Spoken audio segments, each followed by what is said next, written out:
historic National Guard Armory ended its military role in 1978 and has fallen into disrepair since. For the last 20 years, though, people have been trying to restore the building on London Road to its former glory. As we get closer to the project's completion, musicians who played there in the 60s might be doing it again in the 2020s. Our Dave Anderson tells us what those old rockers plan to do in this week's Holding On to History.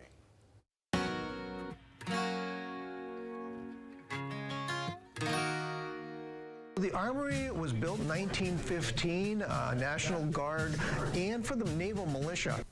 Mark Poyer has been trying to restore Duluth's historic armory for 20 years now. Aside from military uses, the building has served as an emergency shelter. Last week, we not celebrated, it was 105 years since the 1918 fire in Cloquet, and the Armory was a refuge center for that event. Michelle Miller is part of the team restoring the building, and she says the Armory was also a community center and concert hall until the deck was built in the mid-60s. Last week, she and Mark talked about the restoration process to Northland bands who played the Armory decades ago. These guys represent some of the finest bands that played in the area, and they've got great stories to tell. John Murray and the Dynamics, for example, were a local band often tapped to back up big-name acts at the Armory, like Diana Ross and the Supremes.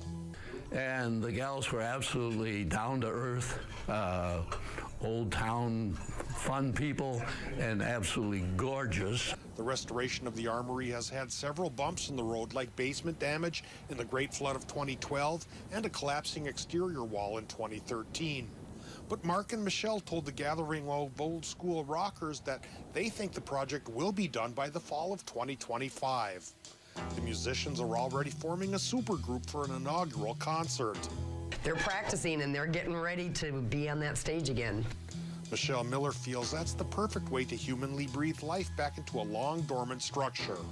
So it's not just brick and mortar, it is memories and it is part of our community.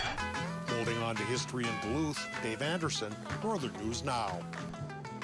Dave, thank you. Now, the Minnesota Naval Militia Unit that was based in the Armory was federalized into the U.S. Navy in 1940. And listen to this, many of those Minnesotans became the crew of the USS Ward, which fired the first American shot into World War II during the attack on Pearl Harbor.